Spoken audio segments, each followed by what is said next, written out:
Learn English from Quotes Peter Senge. 2020080633. The care leadership strategy is simple: be a model. Commit yourself to your own personal mastery. Talking about personal mastery may open people's minds somewhat, but actions always speak louder than words.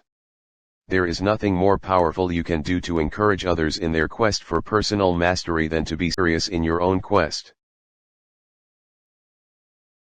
The company as a machine model fits how people think about and operate conventional companies. And, of course, it fits how people think about changing conventional companies. You have a broken company, and you need to change it, to fix it. The difference between a healthy group or organization and an unhealthy one lies in its members' awareness and ability to acknowledge their felt needs to conform. The discipline of personal mastery starts with clarifying the things that really matter to us, and living our lives in the service of our highest aspirations. The easy way out usually leads back in. The faster we go, the slower we need to be. The further human society drifts away from nature, the less we understand interdependence. The gap between vision and current reality is also a source of energy. If there were no gap, there would be no need for any action to move towards the vision. We call this gap creative tension. The industrial age is not sustainable. It's not sustainable in ecological terms, and it's not sustainable in human terms. The key to success isn't just thinking about what we are doing but doing something about what we are thinking. The most effective people are those who can hold their vision while remaining committed to seeing current reality clearly. The organizations that will truly excel in the future will be the organizations that discover how to tap people's commitment and capacity to learn at all levels in an organization. The problems with willpower are many, but they may hardly be noticed by the person focused narrowly on success. First, there is little economy of means. In systems thinking terms, we act without leverage. We attain our goals, but the effort is enormous and we may find ourselves exhausted and wondering if it was worth it when we have succeeded. Ironically, people hooked on willpower may actually look for obstacles to overcome, dragons to slay, and enemies to vanquish to remind themselves and others of their own prowess.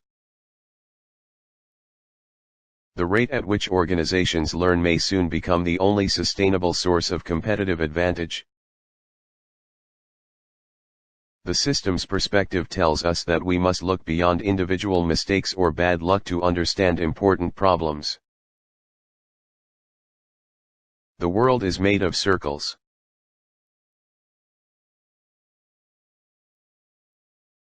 There's a lot of American kids think their food comes from the grocery store and the concept of seasonality has no meaning to them whatsoever.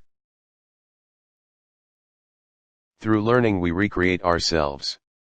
Through learning we become able to do something we never were able to do. Through learning we reperceive the world and our relationship to it. Through learning we extend our capacity to create, to be part of the generative process of life. Through learning we recreate ourselves. Through learning we become able to do something we were never able to do. To listen fully means to pay close attention to what is being said beneath the words.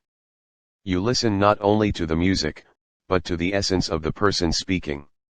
You listen not only for what someone knows, but for what he or she is. Ears operate at the speed of sound, which is far slower than the speed of light the eyes take in. Generative listening is the art of developing deeper silences in yourself, so you can slow our minds' hearing to your ears' natural speed, and hear beneath the words to their meaning. Trusting people to be creative and constructive when given more freedom does not imply an overly optimistic belief in the perfectibility of human nature. It is, rather, belief that the inevitable errors and sins of the human condition are far better overcome by individuals working together in an environment of trust and freedom and mutual respect than by individuals working under a multitude of rules, regulations, and restraints imposed upon them by another group of imperfect individuals. We learn together in teams. This involves a shift from a spirit of advocacy to a spirit of inquiry. We need to be the authors of our own life. We often spend so much time coping with problems along our path that we forget why we are on that path in the first place. The result is that we only have a dim, or even inaccurate, view of what's really important to us. We tend to think that, in a traditional organization, people are producing results because management wants results, but the essence of a high-quality organization is people producing results because they want the results. It's puzzling we find that hard to understand, that if people are really enjoying, they'll innovate, they'll take risks, they'll have trust with one another because they are really committed to what they're doing and it's fun. When all is said and done, the only change that will make a difference is the transformation of the human heart. When executives lead as teachers, stewards, and designers, they fill roles that are much more subtle and long-term than those of power-wielding hierarchical leaders. When I look at efforts to create change in big companies over the past 10 years, I have to say that there's enough evidence of success to say that change is possible, and enough evidence of failure to say that it isn't likely. Both of those lessons are important. 1-0. When placed in the same system, people, however different, tend to produce similar results. When teams are truly learning, not only are they producing extraordinary results, but the individual members are growing more rapidly than could have occurred otherwise. When there is genuine vision, as opposed to the all too familiar vision statement, people excel and learn, not because they are told to, but because they want to. When you ask people what it is like being part of a great team, what is most striking is the meaningfulness of the experience. People talk about being part of something larger than themselves, of being connected, of being generative. It becomes quite clear that, for many, their experiences as part of truly great teams stand out as singular periods of life lived to the fullest. Willpower is so common among highly successful people that many see its characteristics as synonymous with success. Yet, most every corporate effort to graft this truly innovative practices into their culture has failed because, again and again, people reduce the living practice of AARs to a sterile technique. You cannot force commitment. What you can do, you nudge a little here, inspire a little there, and provide a role model. Your primary influence is the environment you create. You cannot have a learning organization without a shared vision.